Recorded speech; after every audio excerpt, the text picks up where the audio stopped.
Welcome to the show. This is a podcast called, well, we'll get into that. I'm Will. Hello. With me, as always, is the log man himself, Ben. Hi, Ben. Hello. But wait, that's not all. Joining me and Ben for this season of the show is our longtime collaborator and my even longer time brother, Atticus. Hello, Atticus. Hello, thank you for having me. This is a show about Twin Peaks. It used to be a show about Lost, but we finished that last week. It used to be a show about Star Wars, and before that, it was about The Lord of the Rings, and before that, it was about James Bond, and I think before that, we have about 250 episodes where we mostly talked about faucets. Gentlemen, we have some business to address at the top of the show. Namely, I changed the name of the podcast. I made the executive decision, as the guy with access to the passwords, to update the show across all channels. Effective immediately, we are now The Show About the Show, the podcast. We used to be called Lost on Ice. Recently, and frankly, we should have thought about this a long time ago, ice just isn't that fun of a word. Plus, it didn't really make sense. So anyway, now, if there are no objections, we shall proceed with the podcast. Well, we good? Yeah. The fun thing is, it's like I get to listen to a podcast right now too, because I'm hearing it for the first time. But sounds good. That's right. Sounds good. It's like the first idea that Ben hasn't had an objection to on the show. And it's like the whole direction of the... This is great news for me. I'll say up front that this first episode will have a lot of me talking, but we will be passing the MC duties around this season of the show. So if you don't like the sound of my voice, stick around. You'll hear less of it. And let me begin with this.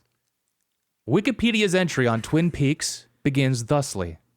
Twin Peaks is an American surrealist mystery horror drama television series created by Mark Frost and David Lynch. It premiered on ABC on April 8th, 1990, and ran for 2 seasons until its cancellation in 1991. The show returned in 2017 for a 3rd season on Showtime. Boys, what is our personal history with the show? I created it, I guess. I don't know. Wonderful. Joining us, 4th mic, is David Lynch. He'll be telling us about how he did this. Yeah, so you've seen the show, Ben. I've seen the show. I haven't seen the last roughly 2 episodes or so. Haven't quite figured it out. Are you doing this on purpose? I'm not doing it on purpose, but I feel like it's been, we're going to have to find some other shows like this in the future. Yeah, how many shows have you done that with? Because that's what famously you did that with Lost. Everyone knows that you did that with Lost. Yeah. I don't know. I'd never seen like Lord of the Rings, most of the Star Wars. Oh, that we've done, yes. Like, we just talked about how you've seen that. Okay. Yeah. You haven't, but like other TV shows, like any TV. I don't know. I can't name any other TV shows. I've seen Lost and most of Twin Peaks. Interesting. Well, we'll get into the interesting parallels or the connective tissue between these shows. Obviously, the same network, ABC. The other main parallel is that Ben didn't watch the last 2 episodes of each of the shows. Yep. Atticus, what's your history with Twin Peaks? I'm trying to remember what age it would have been, but I know I've tried to watch it once, and honestly, at a closed-minded age, that like this intro is too long was enough to to end the attempt. Bounced off it like instantly. Yes. But probably even liked the intro. Just it's just a little long. Sure. So it was a finicky person that was attempting to watch it. Yeah. Fuck that bird at the beginning. All right, that's it. This show is for the birds. Atticus, does this quote sound familiar? Fellas, don't drink that coffee. There was a fish in the percolator. It does. So that was a quote oft repeated in our home growing up for some reason that our dad would say. And I think it's a mildly apocryphal quote. I don't think it's exactly delivered as that in the show. And it's definitely not this first episode. But there were seeds of Twin Peaks early on in our lives. Also, along those same lines is there's an oft-repeated quote from Pee-wee's Big Adventure that is also not delivered like this in the movie, but became an earworm nonetheless. And it's, "There's no basement in the Alamo, silly."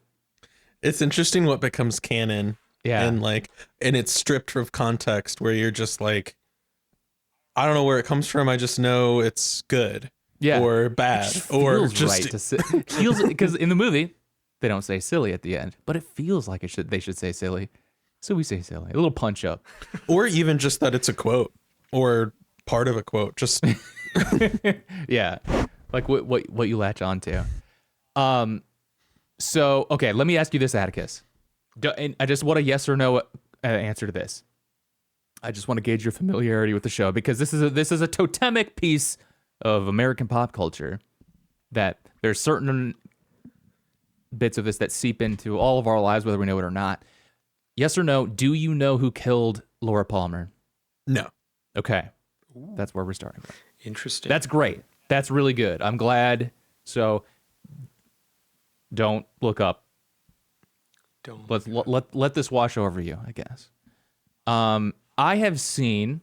It sounds so. Ben, I'll just kind of effectively say you've seen all of it, Pretty much. minus the last 2 episodes. Yeah, pretty much. Pretty all much. Of it. I saw what I've come to understand. What most people who ended up watching Twin Peaks at a casual level have seen. I've seen the first season, and then like the handful of episodes of the second season that are good or commonly understood as good, and then I dropped off the cliff about the same time as the show. So I haven't seen all of the second season, seen none of the return. So that's where we are all coming from.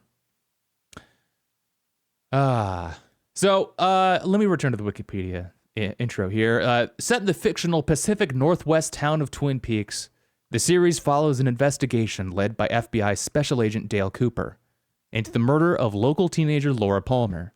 The show's narrative draws on the characteristics of detective fiction, but its uncanny tone, supernatural elements, and campy, melodramatic portrayal of eccentric characters also draw from American horror and soap opera tropes. Like much of Lynch's work, it is distinguished by surrealism, distinctive cinematography, and offbeat humor. How much David Lynch in general have we consumed? Ben, let's start with you. Everything except for a lot of the shorts, some of the short film stuff. Okay. And I haven't seen Lost Highway, and I haven't seen Wild at Heart. Is that what it's called? Yeah. Yeah. Pretty much everything else. So I've only seen like a handful of his movies, like Blue Velvet, Straight Story, Mulholland Drive, a few others probably. That's where I'm at with David Lynch. Atticus, how much David Lynch have you ingested? I've seen parts of Dune. Interesting. Awesome. Nice. Okay. I was thinking to myself that maybe Twin Peaks was the first David Lynch thing that I saw I think it was for me. Yeah. As a high schooler or college kid or something like that. Yeah. Yeah, as I think like for going from zero David Lynch knowledge, but knowing that like knowing his name, knowing him by reputation, I think that it was either Twin Peaks or Mulholland Drive that were like his most famous things to me, or like the first like the obvious entry points. And I'm just guessing that might be true. I'm just universalizing my experience to everyone else, but like just that like maybe Twin Peaks is kind of like the most David Lynchy thing, the most Lynchian thing out there. Sure. Yeah. It does seem like there's a lot of reverence, obviously, Yes. for him. Comparing that to his filmography, it's surprising because I was like preparing. You've asked me this recently, how much David Lynch I've seen, and I kind of looked. I'm surprised how little I've seen for how much reverence people have, that these must either be very good or just, I mean, obviously they're good. You know, everyone loves David Lynch, it seems like, but is it just that these are very influential works because they started something, or what would you say? Can someone talk me through, you know, there's only like 10 movies and it was such a big deal that he died? I mean, he's an iconic filmmaker. He's one of the great American directors that the art form has seen. Well, we talked about when we finished up Lost, we talked about like auteur theory, and he definitely has got to count as an auteur, right? Absolutely. Like it's a very like popular. It's a very kind of fun thing to really dig into, is this auteurness of it all. And we've already fallen prey to it a little bit. I mean, I'm guiding the conversation, so it's on me. But like, this is a series. Like, this is very much when people talk about Twin Peaks, like, oh, this is David Lynch's thing. We haven't talked at all about Mark Frost, and frankly, I don't really know much about the guy. I know he did Hill Street Blues. I don't know. So is a lot of the mythology that he did a lot of interviews too, or like that he was a good communicator about how he made his art, or was his art so evocative? I mean, the art on it, it's also like, so you can engage. So some of this, I'm Atticus, his older brother. I'm very excited about David Lynch. I'm hot on this. Part of like my like subconscious project, less subconscious now that I'm vocalizing it here, is a little bit of like, I want you to, I hope you gain an appreciation for David Lynch. And I don't want to be didactic about it. And I think that there's an interesting lesson to be learned from engaging with Twin Peaks, but like David Lynch's stuff and all art, any work, without the pressure of knowing like how to do it right and whatever. Okay. And so like there's certainly, but we can also like engage with David Lynch as a figure in his own right, but it's not like you need to know any of this like extra stuff. I think a key part about Twin Peaks and a lot of David Lynch stuff is that like, yeah, the if you want to examine things like very precisely, go over them with a fine-tooth comb and get like super like nerdy about the canon and like things will fit together. Things can do that, but you don't need to do that. And in fact, he himself has been like a big proponent of like engaging with work kind of on a, I don't know how to say it. Like, it's not maybe a subconscious level, but just be more open to let it like wash over you, give you an impression, feel it, give yourself over to it rather than trying to like put it in a box or something. So you don't need to know all this extra stuff. Like it is really fun to get into this extra stuff around it because that is also very separately interesting. Like David Lynch, the man, was a very interesting guy. Like hell of an interview, has like banger quote after banger quote. He lived his life in a very interesting way. He's a very interesting guy. And so like some of that could contribute to this auteur mythos thing too, where like he's just so interesting that like it's easy to project this like genius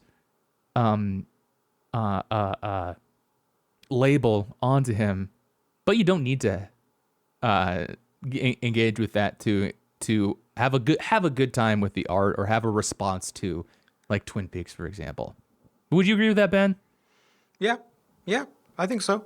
I think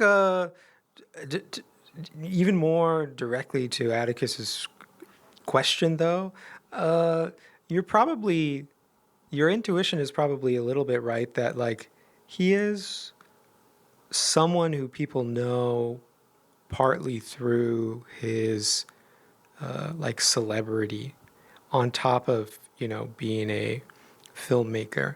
In a similar, like somebody who came to mind for me, but I think is more so this than him, is like Werner Herzog, who like actually probably more people know him as a celebrity, as somebody who's talked about a lot of stuff, than necessarily know him as like the director of all of his films or whatever. Mm-hmm. I don't think that's exactly true for David Lynch.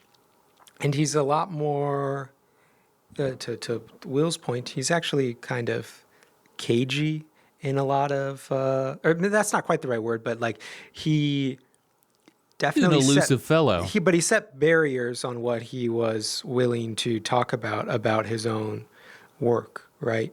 Like there's a lot of stuff that he just didn't want to answer out loud. He kind of wanted people to think about on their own. Didn't want to give a kind of a straightforward, answer to whatever response to.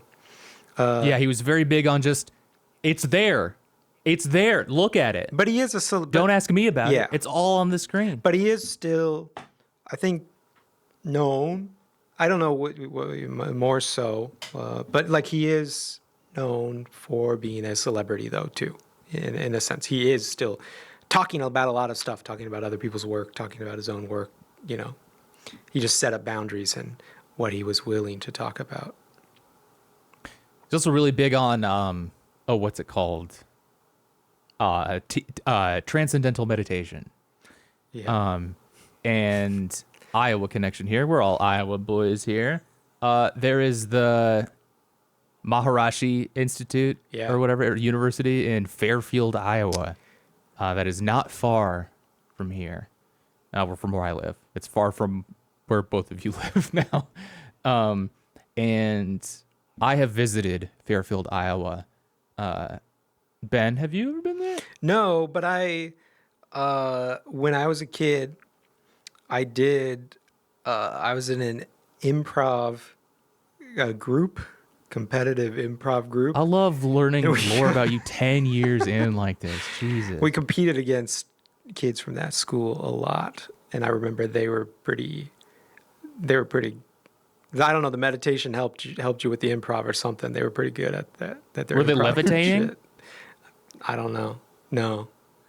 No, but they were. That's a thing that like apparently advanced mindfulness can get you to levitate. If you yes and hard enough. Yeah. Yeah. But my little bomb to drop is that Fairfield sucks. Nice. Seems like a shitty town. Don't get it. Don't go Sorry, there. everyone. Yeah. Or do, whatever. But yeah, weird guy, all said and done. David Lynch, one way or another. But like, seemed to care a lot about art stuff. Okay.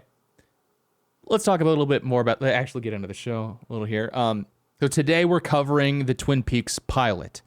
This should not be confused with episode 1. This is the first episode of Twin Peaks, but of course episode 1 is actually the second episode, and we'll watch that next week. In order for the show to be greenlit, David Lynch and company filmed a version of the pilot that could be released as a standalone movie, and it contains about 20 extra minutes of footage than what we saw in the pilot. This was released in Europe and is sometimes included in Twin Peaks box sets alongside the actual TV pilot. So I assume we didn't accidentally watch the full movie because, all right, I think the pilot gives an answer to who killed Laura Palmer. Nope, we didn't watch that, right? No. Okay, great. If this isn't confusing enough, where are you guys watching this show?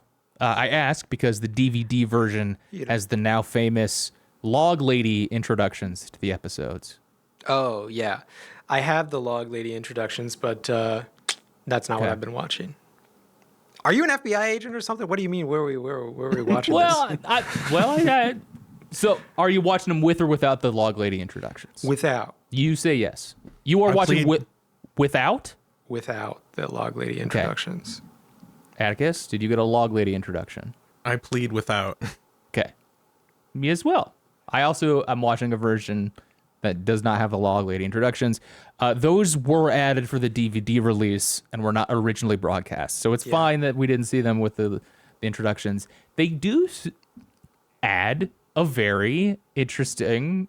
I went back and read like what the Log Lady introduction was to the pilot, and like I think it does add something to it. It's not extraneous. I'm gonna have to go maybe I will watch with it. Maybe I'll mix it up.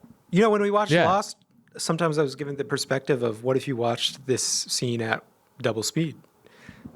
So maybe I'll do the Log Lady intros. Yeah, it does add something. I think that it may also influence how large the Log Lady looms in our impression of the show. But otherwise, it doesn't really matter. Sure. Again, we're not going to be overly concerned with the canon of Twin Peaks. People should feel free to engage with the material as closely as they'd like.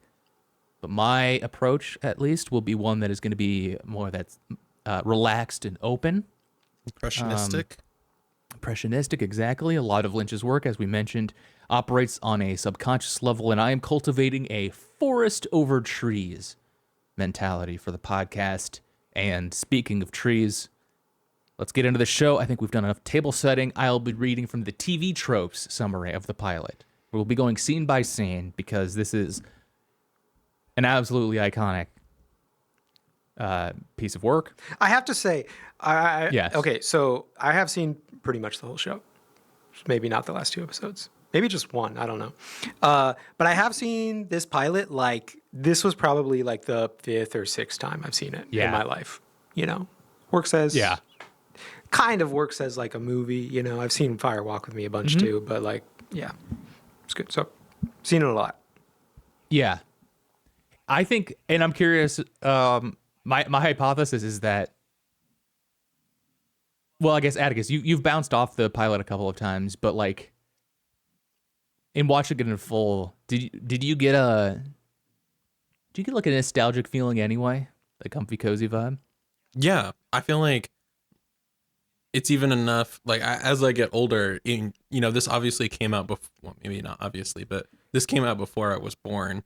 But I feel like that time period, I still, as time moves on and cycles, that time period is becoming more and more like long. And I long for an itchy, terrible looking sports jacket to go to work in, and just the jackets alone were the wonderful. Fits are out of control. Are they born in the wrong generation teens these days for like late 80s, early 90s? That's us. We're saying that's us. I mean, right I guess now. it is, yeah. Well, we're not as a current teenager. Though. Yeah, you got to be a real. I'm still in the YouTube comments all day, every day, saying kids these days.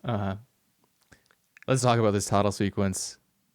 It's absolutely crucial to the vibe, and so like I think Atticus, you made the right call. If it wasn't hitting for you, the title sequence, ejecting altogether was the right move rather than just like skipping the title sequence, because it's totally critical. It's so iconic. And the MIDI notes of the theme song form Twin Peaks. Sure. Did you Nice. Did you see any news stories about like his gear getting auctioned off? They're famously coveted synths, aren't they? Yeah. And Angelo, as I called him. Angelo. That's his name. Yeah, right? Angelo Badalamenti. Angelo. Badalamenti. Yeah, I mean, like, there's something about these synths. The scenery is like so evocative. I do like that bird. I think of that bird a lot. What kind of bird is it? I don't know. I think it's a robin. I think it might be a robin. Let us know. The trees, Douglas firs. The bird, we learned that. Unsure. Seeing the sawmill stuff is like that one is like probably the primary like image in my mind. Yeah. Like the sparks of the sawmill, and I think that's key to the. I think when I saw it the very first time though, I was like, well, I guess this is going to take place inside of a mechanic factory. It seems like they are making saws here. I think they're sharpening saws. Is that what it really is? Probably. I guess so. Yeah. They're not like cutting logs. Yeah. Looks like they're, to me, as a layman, Sparkies. It looks like they're cutting saws. Sharpening saws. This is a saw factory. Who saws the saw? It's a saw factory. Yeah. Hey, all I know is I'm seeing Saw. I see. All right. 25 minutes into the show. Let me talk about like actually what actually happens in the plot here. It is February 24th, 1989, and it appears to be a normal day in the small town of Twin Peaks, Washington. In the early hours of the morning, Pete Martell leaves his home, the Blue Pine Lodge, where he lives with his wife, Catherine Martell, and her sister-in-law, Josie Packard, to go fishing. Pete Martell is, of course, played by Jack Nance, a major Lynchian figure. Yep. Eraser is he head. The man. The titular eraser head. The titular eraser head. Well, she hasn't popped up on screen yet. Pete's the first person to talk in the series. Yeah. I think he says like gone fishing or something. He says something a little more melancholy than that, but yeah, gone fishing. But you mentioned Josie. We got to talk about, we did this through Lost. Who is the most famous actor in this show? I think it might be Joan Chen. She does get the special little Joan Chen as Josie Packard credit too, which kind of made me think that as well. That's true. That's big. I mean, Kyle MacLachlan. But what was already famous? Was he? What did he done? Other than other David Lynch movies? Blue Velvet, Dune. Yeah. But does that make him that famous? I don't know. I think so. I mean, like, they were... Whatever. I get maybe not. But I mean, like, if I had to put money down, I would put Kyle MacLachlan. Sure. Okay.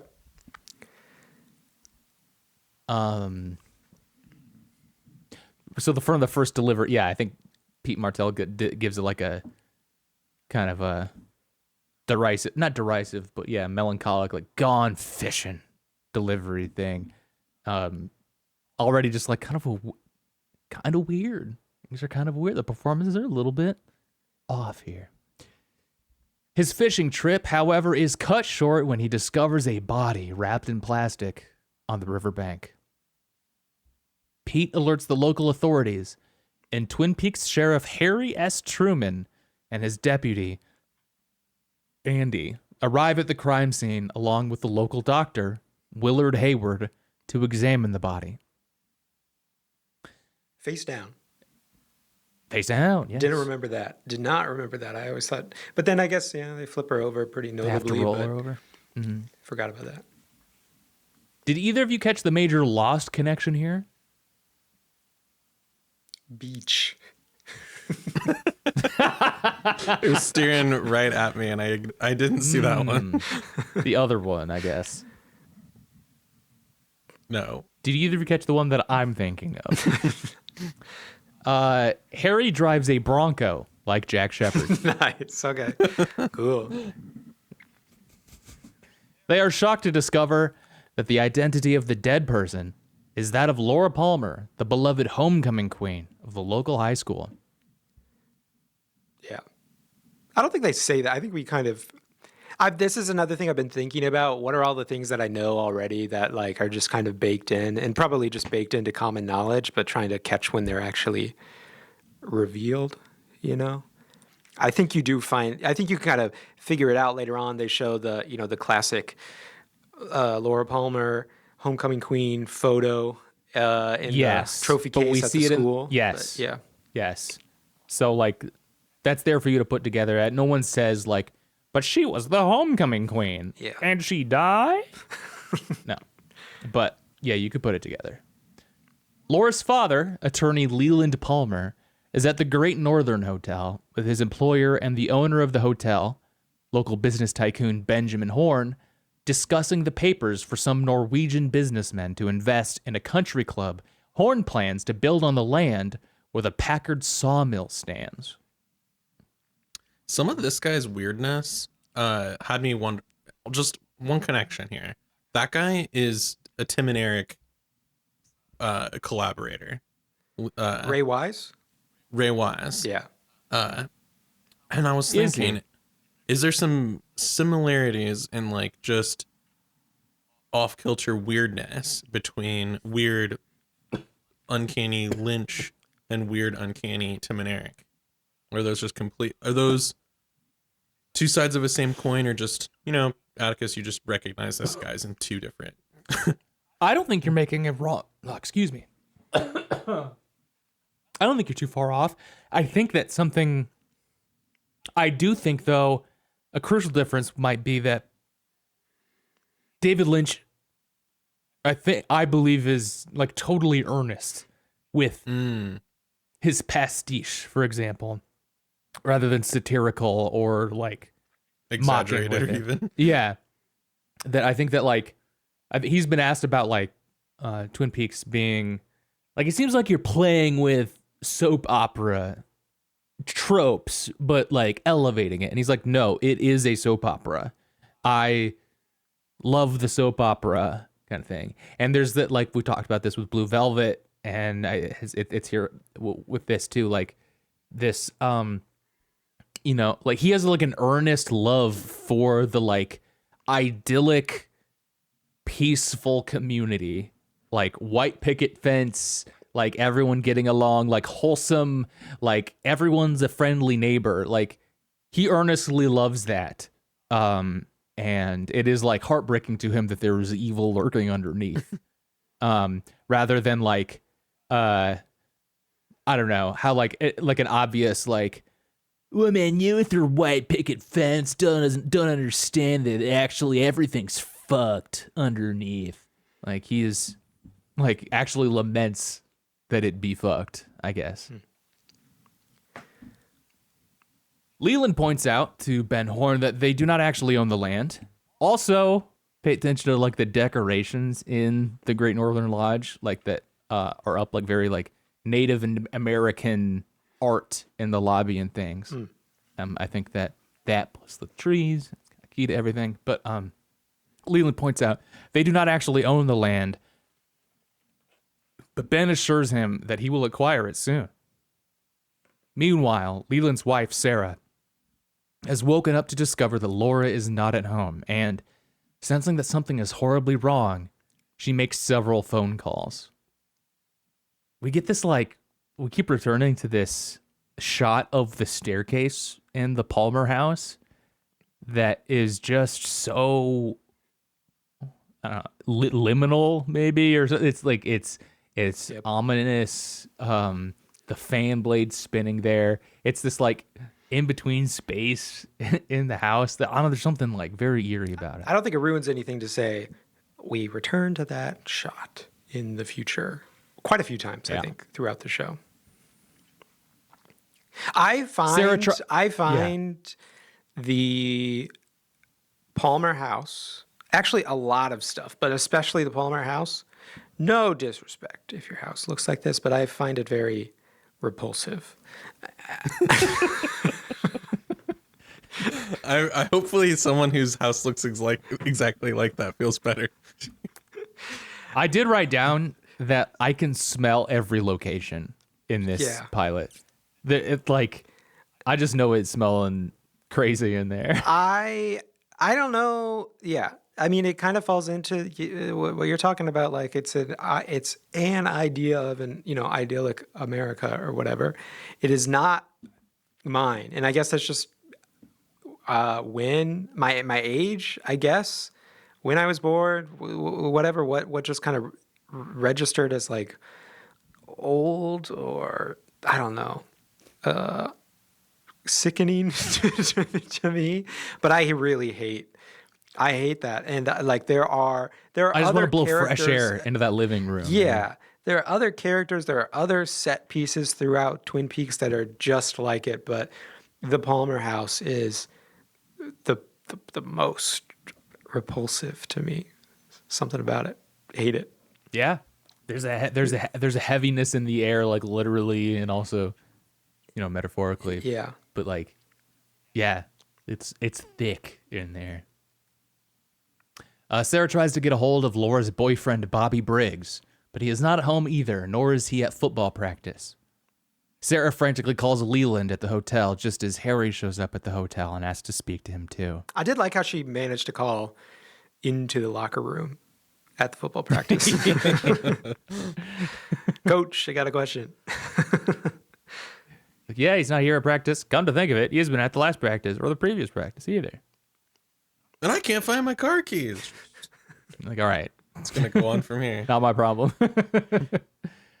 My one funny moment that Zoe pointed out while we were watching this is how Leland leaves the meetings with the Norwegians. He's sitting there completely silently, not involved in the presentation at all. Ben Horn is giving like the big pitch about like why you need to invest in this, and then he's told like, hey, you've got a call from your wife and it's urgent. And rather than just sort of like slipping out quietly, he like stands up and interrupts what Ben has going on, and he says, "I will be stepping outside," and then leaves. Yeah. And then Ben gives him a little, "Oh, make it snappy, will ya?" Leland makes the connection and realizes that his daughter is dead without being explicitly told that. Sarah wails as she hears this through the phone. This is a very affecting scene when Sarah puts it together, like a very haunting mother's cry here. Harry takes the shocked Leland to the hospital to confirm the identity of the body, which he does, and breaks down into tears.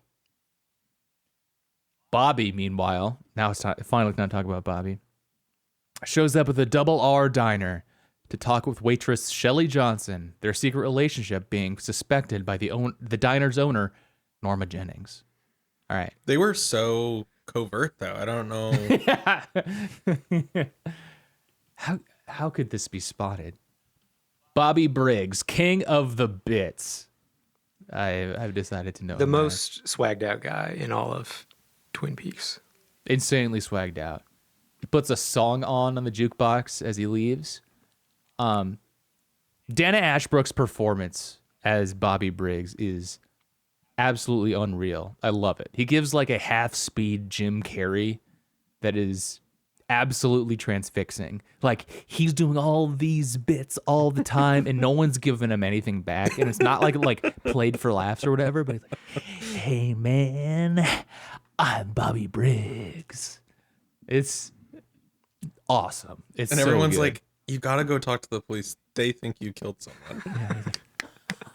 Or do I? Like, yes. Or do I? Yes. I'm gonna leave you with a go. What's he say? Like, I'm gonna leave you with a tune, right as he stomps out of the diner. Yeah. Mm-hmm. Very cool. Crazy move. Bobby takes Shelley home, but from a distance, he notices that her husband Leo's truck is parked in the driveway, though Shelley had told Bobby he was out of town. Bobby frantically leaves after letting Shelley out. So Bobby refers to Leo as Shelley's old man. And to me, your old man usually refers to someone's father. But I guess it doesn't, it enhances the shock of learning that Madchen Amick, who plays Shelley, is apparently not a high schooler, but in fact married to Leo. Like, she's like an adult woman. This is like a weird relationship, I guess. What's going on here?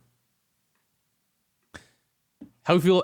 So we've met some more like iconic characters. I want to pause here. How are we feeling about the introduction of Shelley and Norma and Bobby? I mean, yeah, Bobby's awesome. Norma's got a tame intro in the pilot. Shelley, pretty cool too. Mm-hmm. It's pretty cool. Little sus. What are you doing hanging out with high school boys? Making him drink alcohol while he's driving? Bobby the drinking and driving double drunk plot driving here is in great. this episode. Yeah. I mean, extremely cool. I know that so swagged out. I wish I could be Bobby. Oh man, I'm like Bobby in exactly one way. I drink and drive.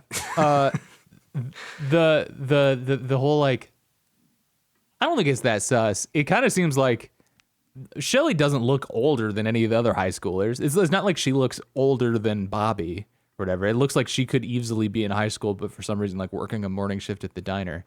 I think she's just like an unfortunately young wife or whatever. Unfortunately young like housewife, I suppose. So I don't think it's that sus. Already heaping judgment upon Shelley this early. I don't like that about you, Ben. Norma's introduction, yeah, she doesn't get a ton to do in the pilot, but there's just so many iconic characters. Like, it's crazy how big like the main cast of characters is in this. And they're all like, yeah, icons. I say that so much in this episode, but it's crazy. Like, yep, there's Donna, there's James, there's. And Bobby. Can I ask a dumb question? Are you, when you see these characters that you're like, oh, these are iconic, are you filling in stuff that you're like, I know they become iconic and stuff, or should I also have been going, holy shit, Bobby? No. I mean, you'll get to know them more. Soap opera effect of it all. Having this massive cast who over, 24 episodes or whatever, however, many we have for the first 2 seasons ahead of us, like they'll develop a reputation in your mind, I think. Everybody's got their own little life going on, and you'll kind of see the community like you would in a soap opera. 100%. But like it's also already there in some ways too. We're like, right, like this is Bobby part King of why Bits, you like for it example. too. Yeah, is already like that's his thing. But like, yeah, for some characters, it's interesting to look at like who is different from pilot to the rest of the series too. But yes, at school, classes are about, and Laura's best friend Donna Hayward goes to her locker and notices that Laura has not shown up yet. But she's distracted by the antics of her classmate Audrey Horne, who is smoking in secret. So Audrey in the pilot here is like a very like interesting character. She's driven to school in a beautiful Mercedes. I don't remember enough about the show to say this for sure, so I'm going to say this mostly as a joke, but this is possibly the last time Audrey is seen at school. For a show about a bunch of high schoolers who are never in school, my memory of the show is that Audrey Horne is really the least in-school student possible. She's a funny gal, that Audrey. And which one's Audrey? I'm sorry, you just described how she relates. She's just another friend. She's not necessarily a friend. You don't really know too much about her at this point. She's the one who, goes to school and with a private driver or whatever. She's got like yes. She's kind of dressed up like a what do you call like a doo-wop person, poodle skirt. The show is style, like, did you see her shoes? Did everyone see the shoes? Right? They're like, look at these black and white shoes. Yes. Oh, yes. Exactly. Exactly. You're telling me Sherilyn Fenn's got feet? 1 minute? 2 minutes? Goog? 10 minutes? No, I mean, she's got like the mole on her face. I mean, yeah, it's Audrey fucking Horne, baby. She's the daughter of Ben Horne. She like ruins the deal later. Yeah. James Hurley. I mean, she gives like the coolest. Like, they're calling roll in the classroom here, and they say like Audrey Horne. She goes here. The air quotes around here. Damn. Is that cooler or is yo? Yo. Do we like yo more? The yo got a little smile from their teacher. It got me thinking. I was like, there was a time where that would have been like kind of cool to say. So sure, it was then. It was back then. Yo is cool. Yeah. Sorry, my official ruling is that the air quotes around here is way cooler. possibly the coolest thing you can do during roll call. Yeah, I'm here, but am I really here? Here. Damn. Anyway. Audrey does have the best theme music of anybody in the show. I will throw out up front. Yes.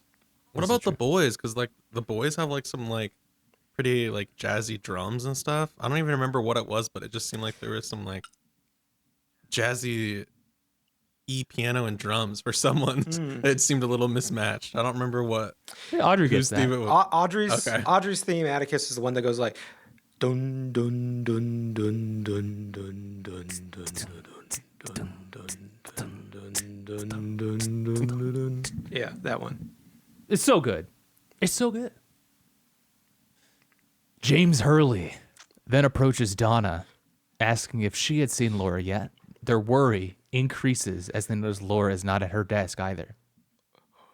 I used to think Donna was a boring character, which I think is a very dumb take, but I like her a lot. She's like, of the pilot, she's kind of one of the only people kind of aware of what's going on to some extent. Like she's the most like awake or something, or so more like self-conscious of like her and James. Yes. Her and James. Yes. Something's very clear in this scene in the school. You know, so they have some intuition for what might have happened. But also on top of that, I want to say like she's like almost like aware on a meta level of like the town's weirdness to some extent too. I don't know. Maybe it has something to do with like there's a whole thing about like the adults in this town not realizing or like being aware of the horror of stuff that's going on, but like not really doing anything about it or like blocking it out, and all that. And, you know, like Donna's dad does that a little bit with just like the whole, like, you're letting her hang out with Mike, which like, I guess I don't know what to do about like, what would you do if your kid wants to hang out with a Mike? I don't know.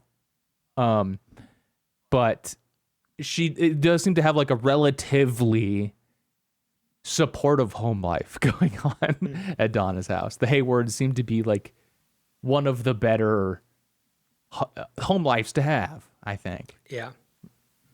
Hayward. Okay. Speaking of the Hayworths, I just have to jump in now. First of all, Donna, do you know the connection here to the three of us? Laura Flynn Boyd is, I believe, the sole Iowan on the cast. Laura Flynn Donna? Boyd, who plays Donna from Davenport, Iowa. Huge. Big. Huge. Donna. She's the soul of the show. Frankly, the standout star. Everyone loves her. I'm skipping ahead a little bit because it's not that important of a scene anyway. But skipping ahead a little bit. But Donna's mom, interestingly, you know her. Okay, so her dad, doctor. Her mom, ostensibly a stay-at-home mom, in a. Do you call it a wheelchair? What do you call the electric wheelchair thing? Anyway, in one of those, wheelchair. Do you know who plays Donna's mom? You might have known. You might have caught the last name. Tell me. A one mother of Zoe Deschanel.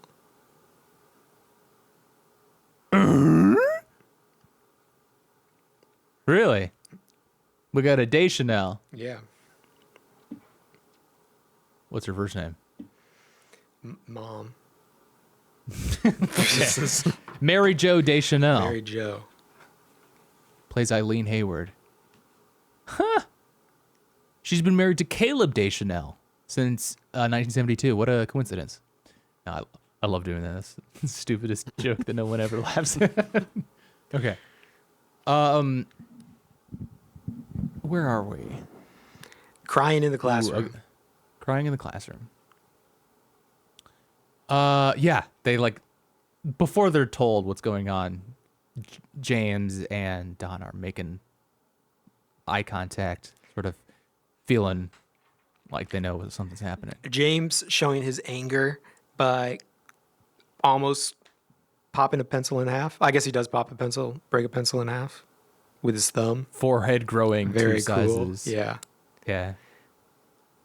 Angry guy. Bobby finally arrives at school and is informed that the principal has asked for him to come to his office, and his friend Mike Nelson confirms that something has happened.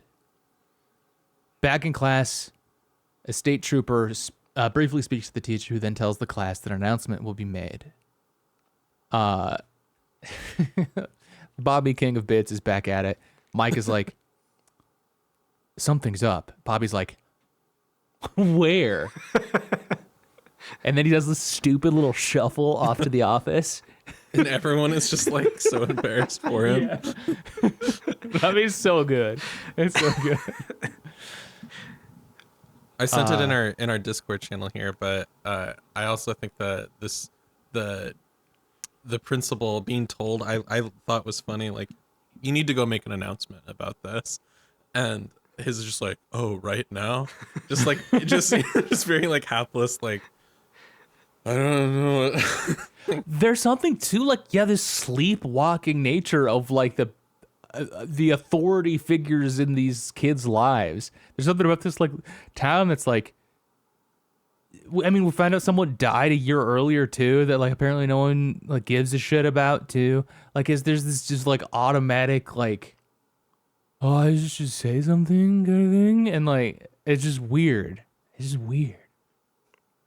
Bobby is interrogated by deputies Hawk and Andy about activities the previous night and earlier in the morning before Harry sits down with them, informing Bobby of Laura's death. And speaking of like weird adults, I mean, Harry, I think, is such an interesting guy. Like, just like the blankest expression the whole time. I think it's like a really interesting performance, but like, man, this like sheriff of this town has got like nothing going on. Yeah. My read on it. I mean, like, he seems to be like, it's weird, like, it's like, yeah, like sleepwalking sort of thing. Like, he's like actually seems to be reasonably competent when like prodded later on by Kyle MacLachlan, but like, dude, wake up, like focus up, man. I don't know if I agree with you on that. I read that as like a, a sign of him being one of the adults in the community who is awake to the evil that is afoot, I suppose. Kind of a sign of maturity, Him having the blank expression? Yeah. Okay, but he's not doing anything about it. Well, he's handling the situation pretty, calmly, I suppose. Yeah, but like, I feel like it almost deserves like more of a holy shit in a lot of ways. And so, I mean, he does spring into action. Sheriff, I think not if you're he does spring into action in a competent way. I'll give you like that's, yeah. But there's just something about his like,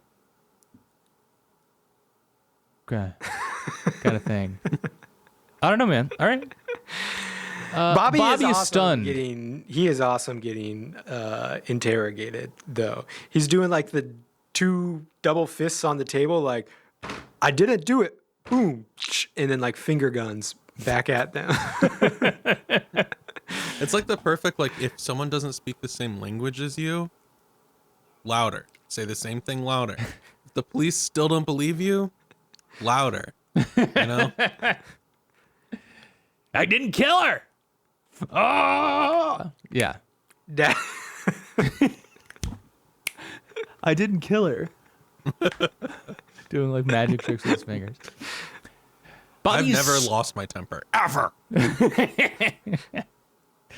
Bobby is stunned by the news, insisting that he loved her and is taken in for questioning for some reason.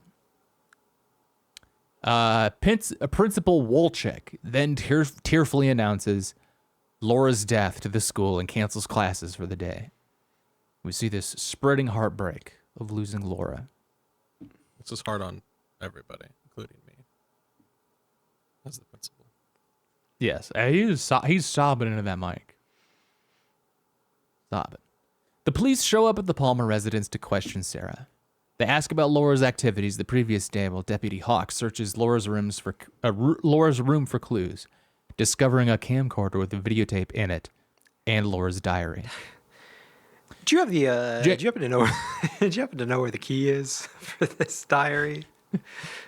We're gonna need that key. Do you have to take that? Yeah. Did you guys have diaries?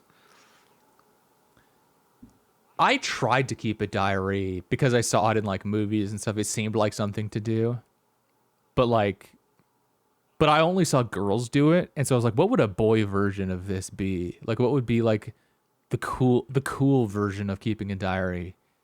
And I didn't have anything to say, so I think it's still a diary, but you call it a journal and you do it on graph paper, and that's what I did. Nice.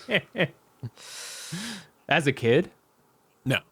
Oh, yeah. I had a little diary that I didn't really use, but it was like a diary style thing with like a little lock on it that I didn't really write notes to myself or anything or, reflect on anything. But one time with a pink marker, when I was upset about something, on one page, I wrote in really big block letters, fuck.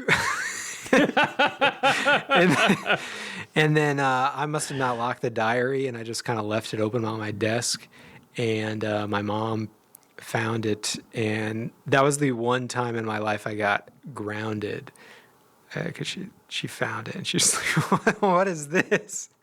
What is this language? You are I disagree grounded with that. for a week. Yeah. Yeah. All language goes in a locked diary, even if it's been left over. Yeah.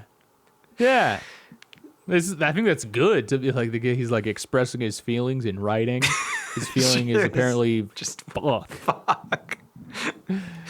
Just big block letters, like vertical too, so it's like nice. Really tall and skinny.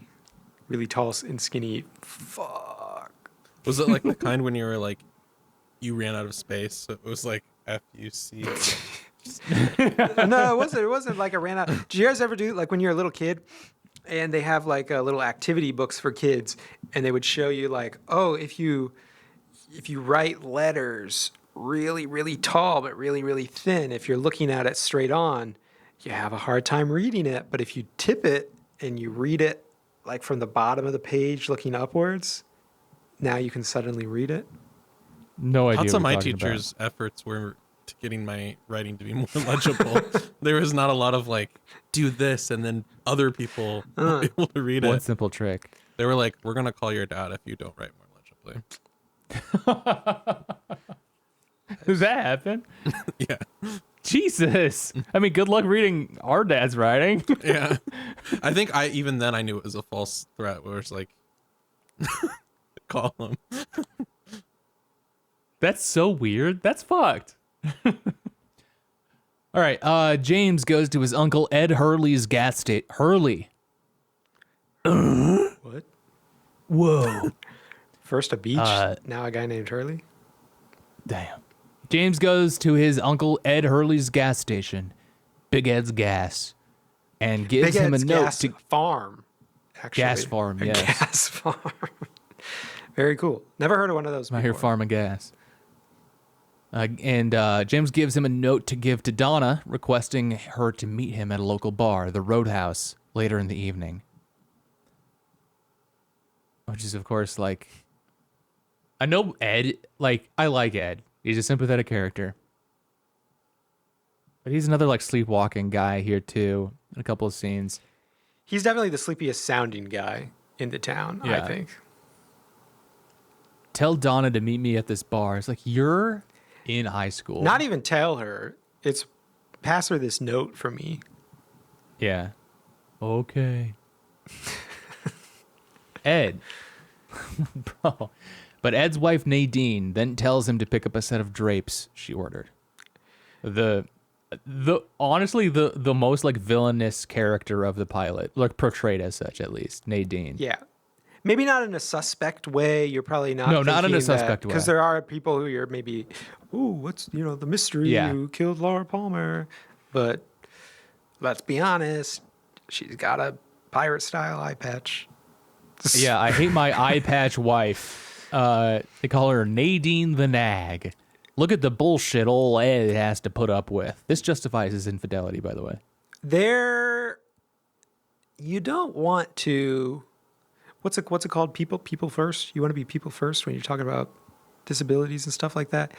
You want to do that, but there are a lot of characters in Twin Peaks who you're gonna know by their thing. That might be a disability or something else. Sure.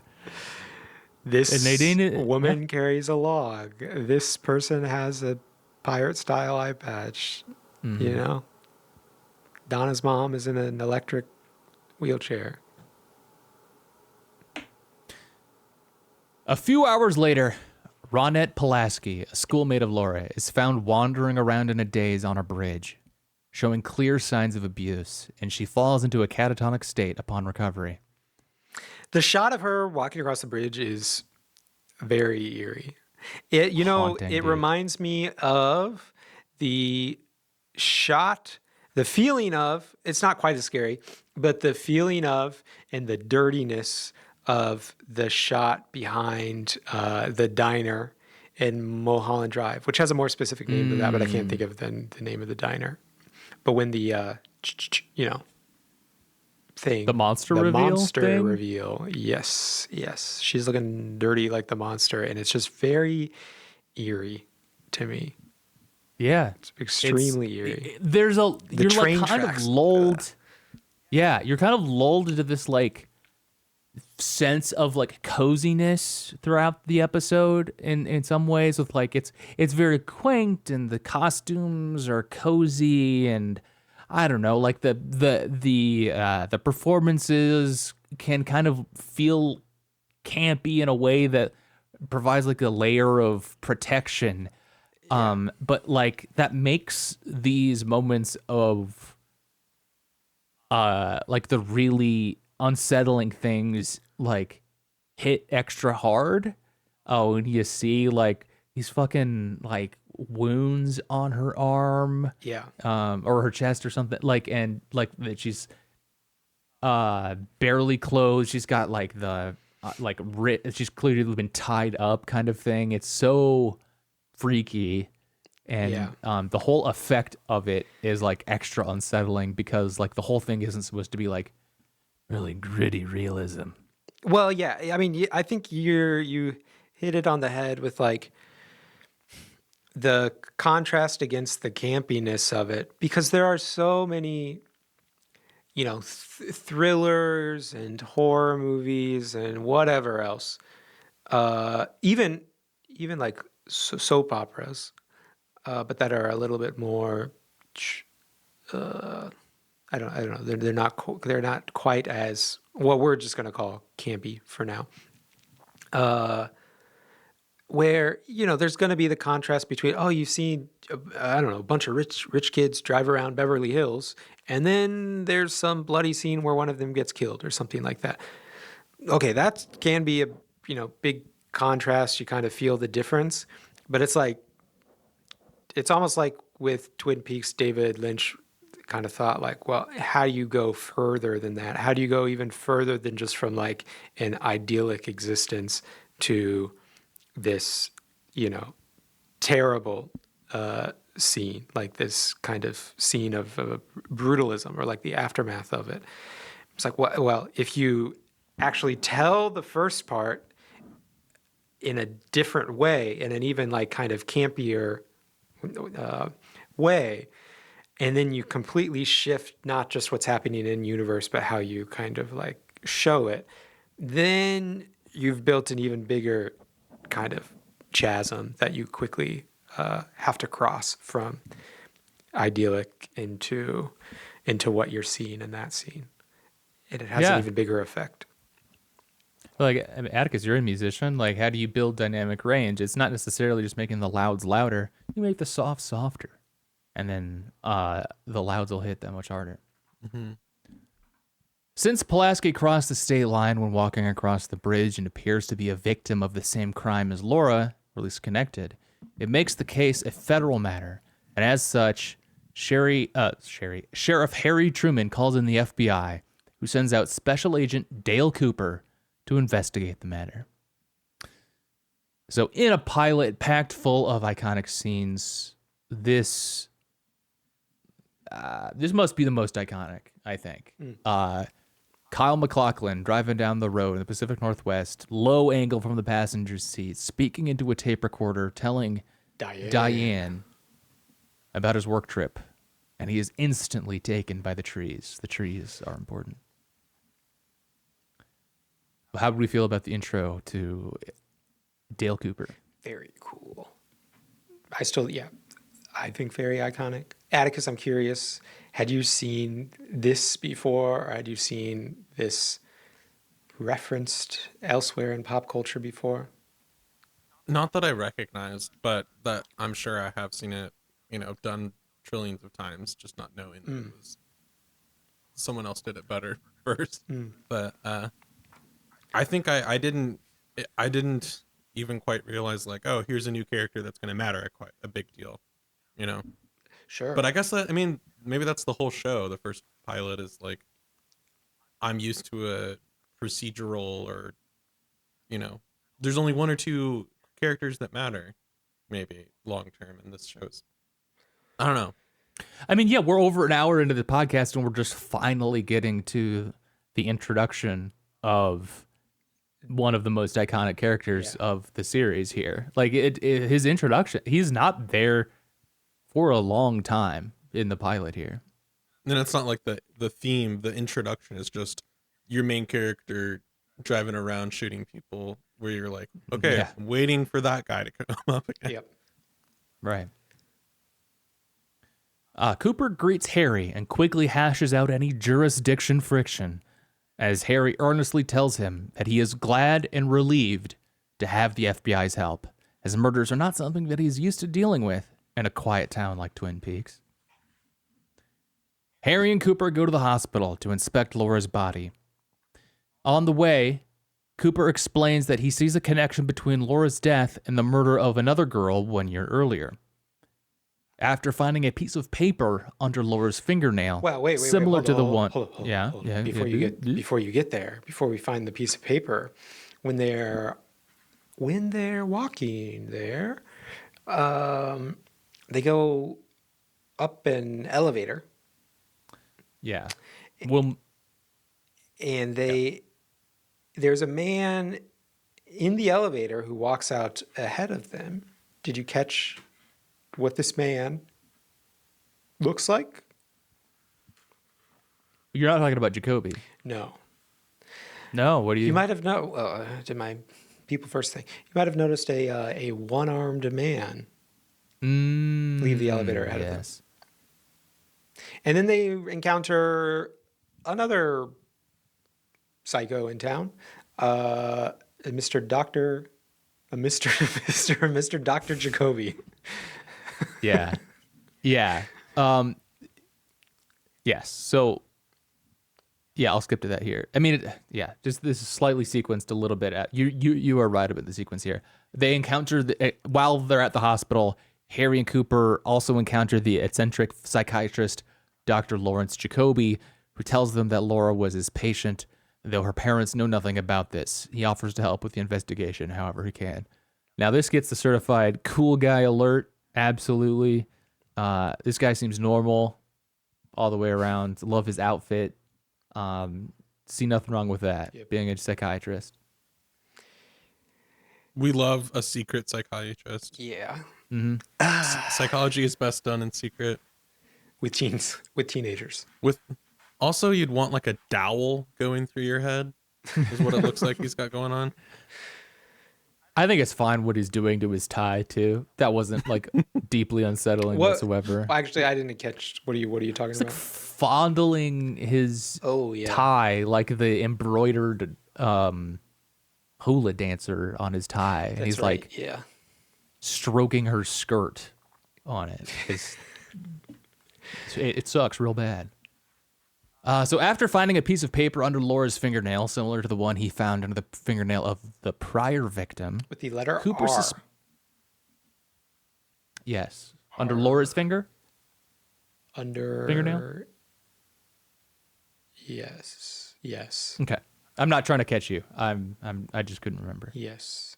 Okay. What letter did the pirate put underneath his victim's fingernail? Cooper suspects the same killer might have struck again. There's an excellent scene here where Cooper says, can you give us a minute, to the actor playing the mortician? And the mortician misheard Kyle MacLachlan in the moment, and he thought he like asked him what his name was, and he said something like, I'm John. And Kyle MacLachlan just like repeats the line, and the scene continues. And David Lynch just really liked that like weird start-stop nature of the interaction, and so that's in the scene there. Very cool. Donna goes to the gas station, which also like I can totally see myself doing that as an actor. Like, okay, here's my chance to be on TV. All right, action. All right, all I got to do is like walk out of the room. Leave. All I have to do is leave. When Kyle MacLachlan like just says his line to me, I will just leave. But like totally panicking in the moment, being like, he's probably asking me what my real name is right now. Jim. After he said lights, camera, action. I'm Will. Bowing, no, dude. Bowing what? just get the fuck off the screen, bro. Just the wave of relief when he was like, realized, oh, you just want me to leave? I'd love to leave right now. I would love to leave. Yeah. I screwed up so bad. They actually never got another shot of him, and so that's why they had to use that cut, because he just got the fuck out of there. Donna goes to the gas station where Ed gives her the note left by James.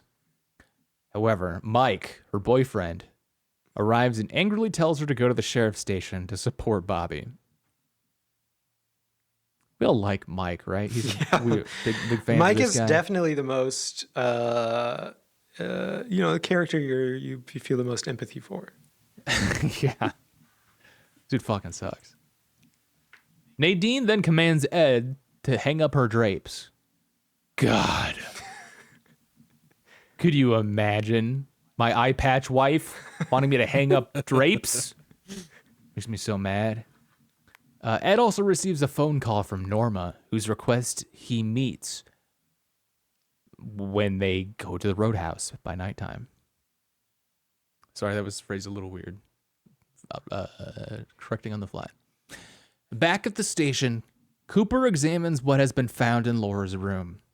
Inside the diary, he finds a safety deposit key and a small plastic envelope also containing a white powder, which he suspects to be cocaine. However, Harry has his doubts due to Laura's squeaky clean image.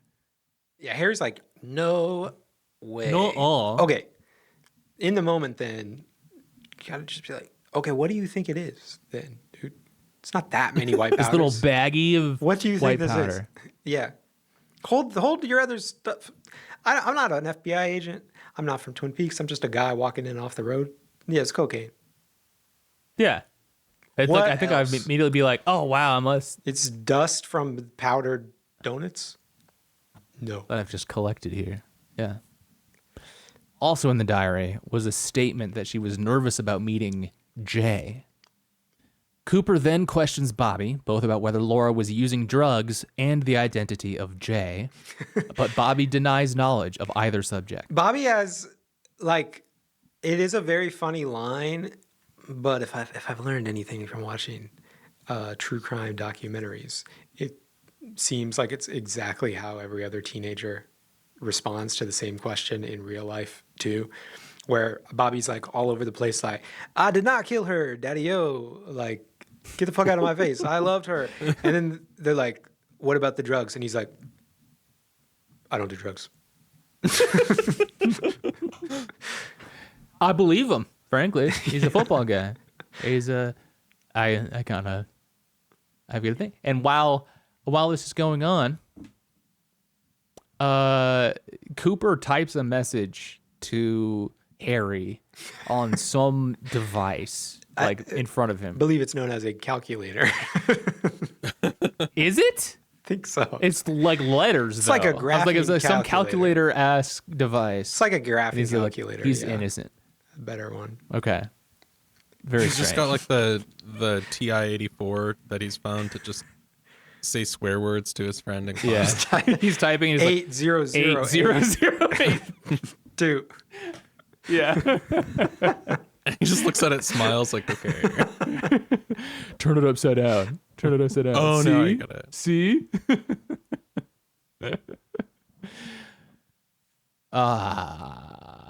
Dude, check it out. 8 equals D.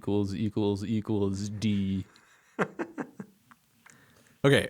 All right. Back we to the are interrogation. investigating a murder. Yeah. No, but check it out. They then watch the tape found in Laura's camcorder, which is Now watch footage this YouTube video. which is footage of Laura and Donna at a picnic in the mountains. Cooper states that Laura had been seeing someone else, though Bobby insists he does not know the identity of Jay. Despite Bobby... Coop, throughout the rest of the show, he has this... I don't think it's going to spoil anything for anybody here, but he has this reputation as being like a very friendly FBI agent, you know. Well, there's some other things I could say, I guess that I won't, but like kind of friendly guy, easy to get along with, you know, nice to the local people, all that kind of stuff. That doesn't really come across, like there's a little bit of that, but I don't think that there's as much of that in the pilot as what I agree. Remember about him from before. And I make my point mostly with this scene where he's showing the video to Bobby, and he's kind of being a dick to Bobby about it. Like, she didn't love you, dude. She thought you were a fucking loser. If you're here and she was there and Donna was there, who was holding the camera, my dude? Was it another strong man? Wasn't you. Wait, hold on. Why am I in her DMs then? If you're her boyfriend, why am I in her DMs and why is she heart reacting my PMs, dude? No, and he ices out Jacoby too. Yeah. He's very like Jacoby walks up to them and he's like, "Is there anything I can do to help?" And he's like, "Get the fuck out of my face. Like back off, asshole." Well, yeah, he's like, "I wondered if you would mind if I came along." And yeah, Kyle MacLachlan's like, "I would mind." And he was like, "Oh, sorry. I just thought maybe I could be of some help." And then, yeah, Cooper's like, "You could still be of some help later, you know?" Yeah. Go take a seat. Bobby's lawyer sucks. Doesn't say anything while like FBI agent like yells at him. I feel like, well, it doesn't really yell at him, but I feel like lawyer didn't say shit. The lawyer did tell him to say, "Sir," though. The only thing he did was like, you need to respect the law. When he shouts "yeah" at him, and then Bobby, and Bobby goes, "Yes, sir." Oh, was that like? I wonder what that conversation was. At one point, you have to say one sir. It doesn't have to be every answer, but I'm gonna pull one sir out of you. Okay. Despite Bobby's uncooperative attitude, Cooper determines that he has nothing to do with the murder and lets him go. Thank you for your Bobby, service. however, thank you, sir. I said thank you for your service. That's what I would tell my client. We're going to be cop. You're going to be a cop respecter client. Oh. You'll be an operator respecter. Thank you, sir. Thank you for your service as well.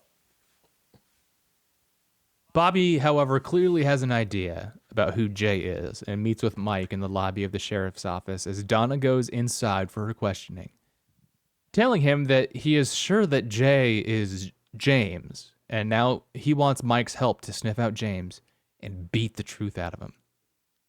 Their conversation is overheard by one of the other goats of the series, Lucy, the secretary Yep. at the police station. Now, another connection to real life. Will, I always feel bad about this, but I think about it every time I watch the show now. When you and I first watched the pilot together of Twin Peaks in college, you looked at me and made the comment that my aunt who lives in town, you were like, this is your aunt. Did I really? Yeah. I don't remember anything about your aunt. I do have an aunt that talks exactly like Lucy. Really? Yes. Sounds exactly like her. Kind of general same vibe, which I mean, Lucy's great. she is great. Yes. My aunt did after we made that comment, and she was like, that's interesting. I'll have to watch it sometime. And then she watched it and she was like, oh, were you guys making fun of me? Lucy's stupid. She's not stupid. No. She smartly transcribes the conversation here. Yeah. She's tip-typing away. She's like, I was pretending to be typing something else up, but I was actually writing down the conversation. And she's also like on hour like 20 of her shift by the end of this episode. Yeah. Like she straight up doesn't seem to exist outside of the police station, at least in the pilot. Donna is questioned by Cooper, but she insists that a female hiker took the video found on the camcorder. Liar. Doing a bad job of lying. Yeah. There's a stranger was just lovingly filming my friend. Mm-hmm. Like American Beauty footage style. Yeah. Just a stranger. Cooper lets her go, knows that she's lying. And Lucy comes in with Harry to tell Cooper that she overheard Bobby and Mike discuss the biker. However, Cooper shows them that he already figured this out, having found a motorbike reflected in Laura's eye in the video. And says, He could have acted like, oh, that's great. That collaborate. Like, thanks, guys. that combines with information I Great have work, instead of- Lucy. I already Nope. knew. Says, does he say this or does Harry say this? Looks like a hog to me. Like on the zoomed in eye. Great line, though. Line of the app. Yeah. Audrey, meanwhile, decides to disrupt her, which also, like, if this was the, if I was watching, like, the TV movie that made the European release for this, like, this whole subplot, I'd just be like, what the fuck was that? But Audrey, meanwhile, decides to disrupt her father's business plans by letting it slip to the Norwegian businessmen that Laura was found brutally murdered. The businessmen then all leave Twin Peaks. Yeah. Very cool. Audrey, I think I said this last week, definitely one of my favorite characters. It is a good... Yeah, you and I are going to be fighting over Audrey, though. It is going to be... It would be a good bit. I would do that to my dad, I suppose. Mm-hmm. She's just there to, like, Fuck shit cause up. chaos. Yeah. Yeah. Like she's got like the styrofoam cup with like the pencil in it, and she's like, what would happen if I took the pencil out? And the secretary's like, you wouldn't. She's like, whoops. And isn't the secretary from like Austin Powers? Is she? I don't know. The Dr. Evil woman? Yeah. Is that her? I don't think so, but maybe, I don't know, maybe you're right. The fact that you knew exactly what you meant is enough for me to spend a couple of minutes You think that it's Dr. Evil? Okay. I don't think it's Dr. Evil, no. I think it's the woman who I didn't know till like 5 years ago that Dr. Evil was Mike Myers. What was your experience of Austin Powers? Well, I like? watched it when I was a Looked like kid. goofy guy. And I watched it when I was there's a kid. a lot of funny people in that movie as well. Yeah. I watched it when I was a kid, and I was like, I didn't know it was the same guys. And then I hadn't seen it since I was a little kid. And so I was just, oh, it's different. I hadn't seen like a picture of him. And then I saw a picture of Dr. Evil a couple of years ago, and I was like, oh, damn, that's Mike Myers. I know that guy. Atticus, do you have a ruling? I don't think it's right. Okay. Different lady. Deputy Andy and a group of other lawmen discover the murder scene, an old train car.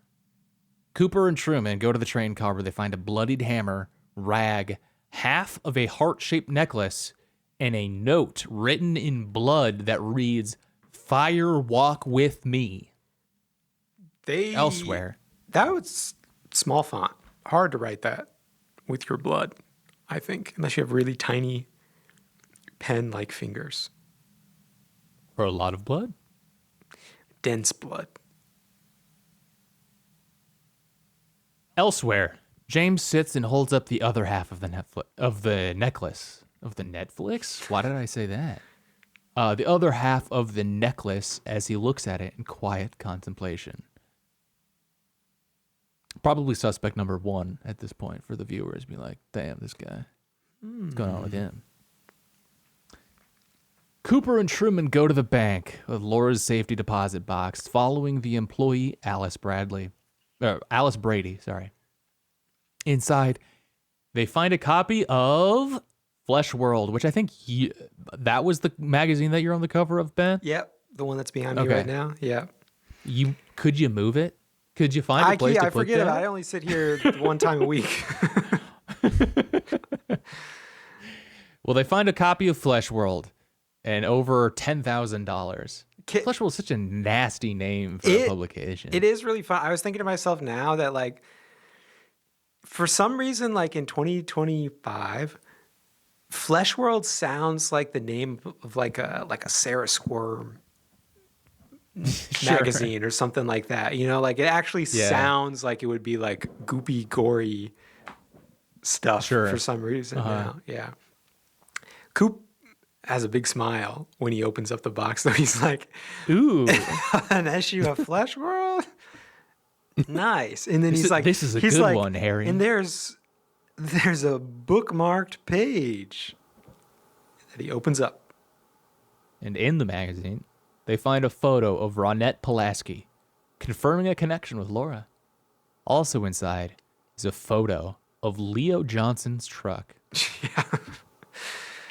Just right next to it. Kind of seemingly out of context, you know. But I guess it's kind of, maybe if you're the kind of guy that buys Flesh World in 1989, I'm also into Chrome you're also World. like, I like cars. You kind of have like a kindergartner's mind, you know?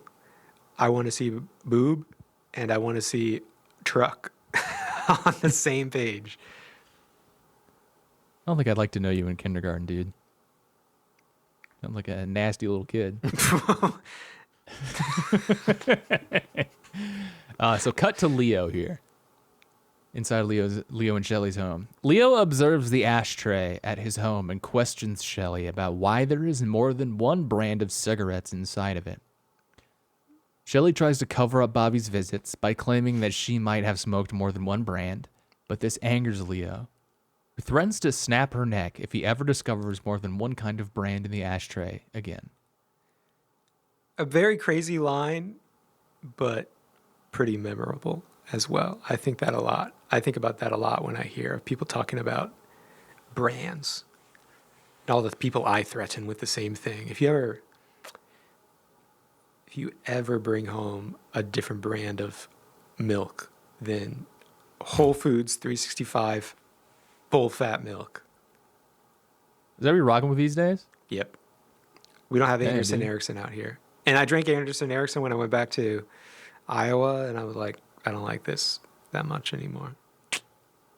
I'm a creature of habit. Chapter. Easily just... What's your toilet paper brand? Are you on like a soft or are you on a strong? Whatever they sell at Costco. We get the Costco. Like Kirkland something. Not that great.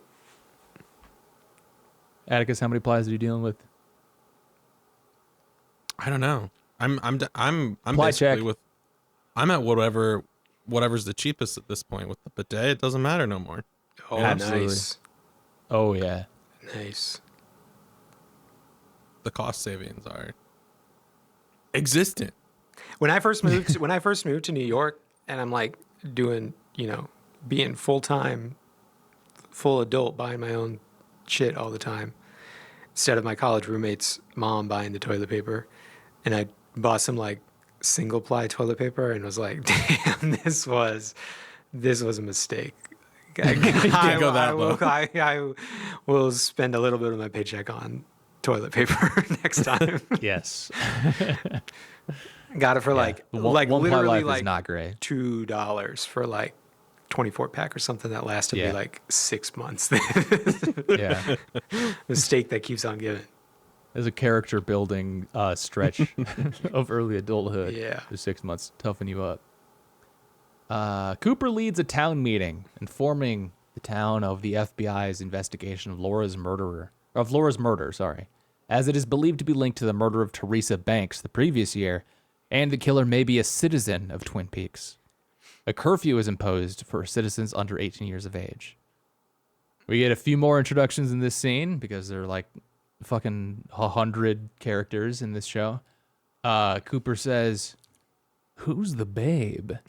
And Harry goes, "That is one of the most beautiful women in the state, Mrs. Packard." Nice. And then Cooper goes, "Who's the lady with the log?" And Harry goes, "We call her Log Lady." Nice. Why? At the Hayward residence, she's one of the ugliest women in the city. No. At the Hayward residence, Dr. Hayward tells his wife, Eileen, about the murder, including unreleased information about the necklace, and that the lawmen were searching for the other half, possibly in the killer's possession.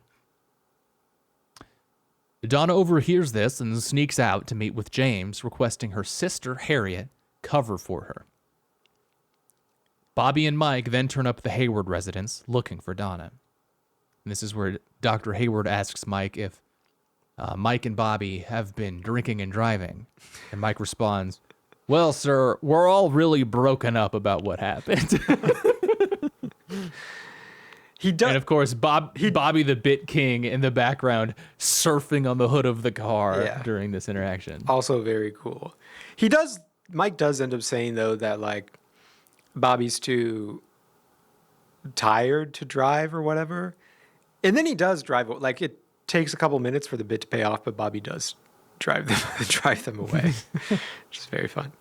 He's too tired and, frankly, too drunk to drive. I'm just too drunk to drive. We're getting out of here. Dr. Hayward goes up to get Donna, discovering that she is gone, and he requests that Bobby and Mike help search for her. Bobby and Mike, having suspicions that Donna is seeking to meet James, head up to the roadhouse. What's your read on Harriet, by the way? A lot of screen time for somebody who kind of like doesn't matter that much in this episode. Yeah. But I like the Hayward family dynamic. She's like working on like a poem or something. Yep. Trying to decide between lines, and Donna's like humoring her, like, "Oh, this is serious though. I need you to cover for me." Yeah. And then Harry immediately gives her up. But like they seem like a family that trusts each other. And then do we skip over the being at the bar and hearing the theme music performed? That's next. Okay. Yeah, we're almost there. Hold your damn horses. Lucy then patches a call from Hayward to Harry and Cooper, informing them of Donna's absence while they stake out the roadhouse. Harry puts out an all-points bulletin for her. So here at the roadhouse. So I didn't catch that, Atticus. There was like a live band playing the Twin Peaks song or something. Am I crazy, Ben? Like, isn't there a shot of a singer and it kind of sounds like it's the music? They're playing. Oh Falling. yes, no. She's 100% right. Falling, yeah, with the words falling. Yep. Yeah. Yep. 100%. I remember that now. At the roadhouse, Ed and Norma meet to discuss their plans to leave their respective spouses so they can be together. Bobby and Mike then arrive, with their entrance being observed by James's biker friends, Joey and Scotty. Meanwhile, outside, Cooper and Harry observe Donna slipping into the bar and decide to call in backup and report that Donna had been found. When Donna goes inside, Mike aggressively goes to her, sparking a bar fight. Bobby knocks out Ed when he tries to interrupt the fight, and other patrons get involved as Joey escorts Donna away from the fight. They ride off with Cooper and Harry in pursuit. Any other Roadhouse I love notes? One of my favorite lines in this episode at the Roadhouse is when Donna shows up and Mike and Bobby are sitting at the bar and they notice Donna, and Mike just goes, Donna! Just screams across the bar, kills the vibe for everyone there. Yeah. I don't know. I love that. That is the funniest part of the episode for me. Yeah, totally Just unregulated Yeah. guy. Yeah. A high schooler in his high school Letterman's jacket or whatever, surrounded by bikers. Like adult men at this biker bar. Yeah, freaking out. Another teenager walks in, and then the first teenager, Donna! The lawmen eventually lose the trail until they hear motorcycle engines. Joey takes Donna to James, and James tells her about Laura the previous night. That she was as if she were a completely different person. As James breaks down crying, Donna tries to calm him, and they end up kissing. They hear sirens, and Donna tells James that the police are looking for the other half of Laura's necklace, cautioning that he might become a suspect if they find it on him. They then decide to bury that half of the necklace, hiding it under a rock. James starts to take Donna home until they are stopped by Agent Cooper and Sheriff Truman.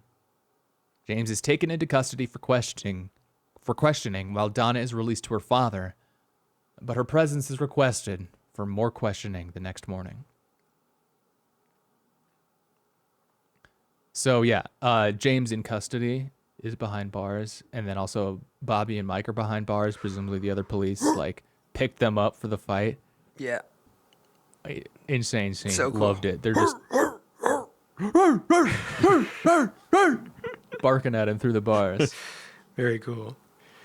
And James is foreheadly cowering. You don't? Yeah, very funny too. Yeah. There's gotta be just out of scene, another biker, another actual adult in the town, maybe a vagrant passing through or something like that, who's been arrested as well. Just what the fuck is up with the high schoolers in his town? Children barking at each other. Yeah. Can you guys? I'm trying to I was just picked up for innocently drunk driving. Can you guys keep it down? Harry goes to the Blue Pine Lodge to see Josie, his lover. Catherine informs Ben Horn of the sheriff's arrival, and they plan to meet. Everyone's got secret lovers. Everyone's got secret lives. It's to a comical extent. Every single person is sleeping with every other single person. Did we? I don't know if we've said it. Did we talk about Josie's origin yet? Because it does get mentioned, but I don't think that we mentioned it. Yeah, we didn't even, I guess this is in the summary, but yeah, she shuts down. There's a standoff between Josie and Catherine at the sawmill. Josie owns the sawmill. Do you want to talk about her origin here? Yep. Oh, go for it. You want me? Yeah. So Josie owns the sawmill because she was married to Catherine's brother, Andrew, who died, forget how long ago, in a boating accident. And so she's, presumably inherited the sawmill and Andrew's other stuff. They met or Josie is from Hong Kong, I believe it is established. Yeah. And so there's also beef between Catherine and Josie. Catherine resents Josie shutting down the sawmill in this episode because Josie wants to shut it down because of the mourning and all that. Yep. And Catherine is pissed off about that. Seems to be there's other baggage going on with this too. She's kind of resentful of the arrangement. Yep. One way or another. And she like takes out her rage on some random worker at the bottom of the stairs, and she just says, "You're fired." What's your name? You're fired. Sorry, I gave the wrong name. Notably, oh, actually, it's Joey. Jim. Yeah, I work in the morgue. Notably, Pete is often empathetic of Josie. You know. Yeah, he says something like, because it's like the standoff between it's kind of funny here, but the standoff between Catherine and Josie. Josie's like, all right, I want to shut the plant down for the day. Catherine's like, don't you freaking dare. And they're both standing in like Pete's office, and Josie gives Pete the order to shut things down. And eventually Pete goes like, I forget what he says, but he says like, for Pete's sake, Catherine. He doesn't say his own name, but like, come on. And but then he goes and picks up a phone and calls down to like the next person in line to like, okay, now actually shut it down. There's a real like, I tell you, you tell him, he hits the button. Yep. Type thing. So Catherine informs Ben Horn of the sheriff's arrival to the Blue Pine Lodge, and the two of them plan to meet. Catherine and Ben Horn, that is. Harry and Josie look out on where Laura's body was found, supposing that the murder must have happened 24 hours prior. Back at the Palmer residence, Sarah is sleeping uneasily, as she suddenly has a vision of a gloved hand digging up James's half of the necklace. She wakes up and screams, and there's someone, or something, observing her from the wall mirror. Very unsettling end of the episode here. Any last thoughts we want to say about this pilot episode? How are we feeling after we've seen? I'm trying to bring the relationships into the story, and I want to call out. I learned for the first time after watching this episode. Did you know that the log lady was in real life married to Jack Nance, Mr. Pete? I did not know. But divorced before the beginning of the show. Very awkward. It was like 15 years before the show. Oh, still interesting. Atticus, how are you feeling? I'm really curious about your take.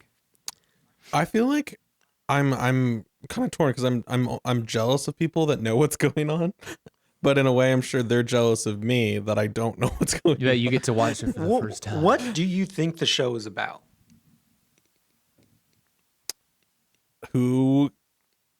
I mean, it sounds like it's not, but it feels like it's about who killed this girl. Laura Palmer. Yeah. Yeah. I think that's yeah. I'm not trying to sway you otherwise. I just wanted to kind of double check on that one. I think we should do this with Atticus. I don't think we should answer, but I think we should ask him every episode. Even though it's kind of a hack thing, a lot of people have done it. But who do you think killed Laura Palmer? If you have to narrow it down to one every episode, that'll help. Do you think we've met the killer even? There's no one. I have no theories on like it's that person, but I feel like I don't usually do that just because I'm so bad at it. Yeah. So I might not give super satisfying answers on that. But just general vibe then.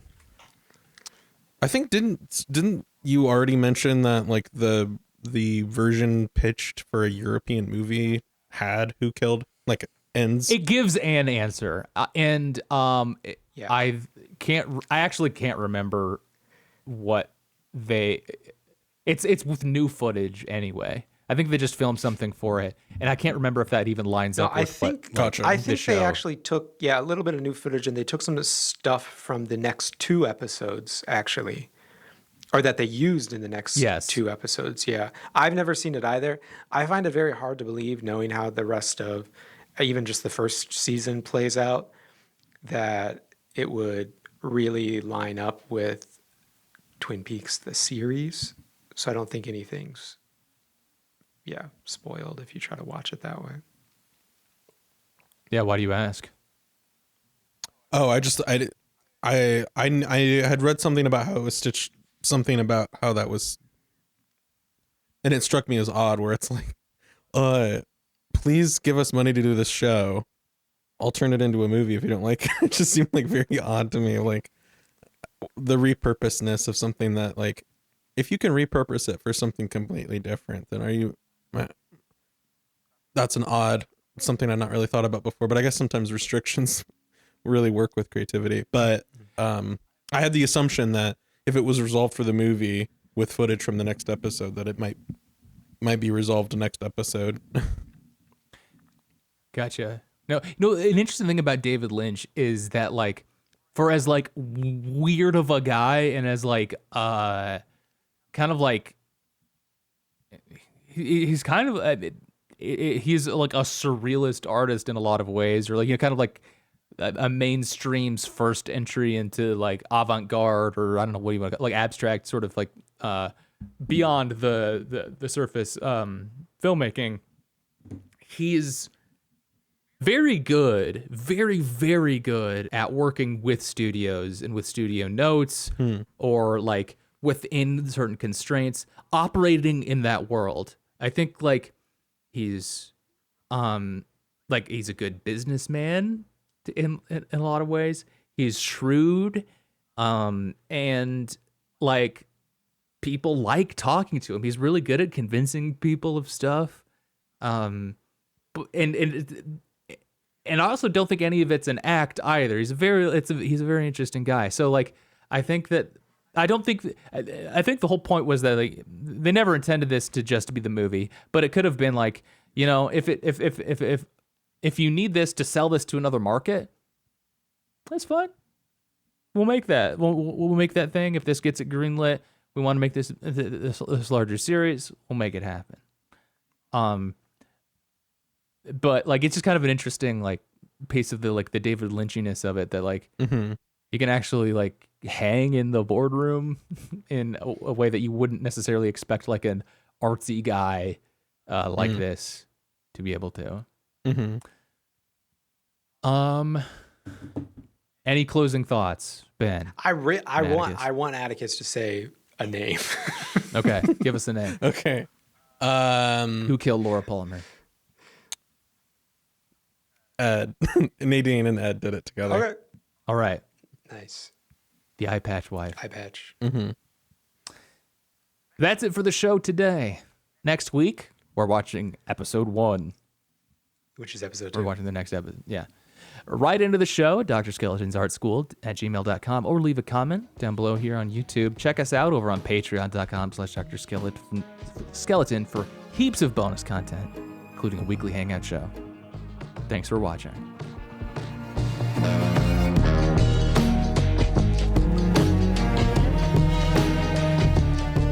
This is a brand new Extra Good podcast. Learn more at brandnewextragood.com.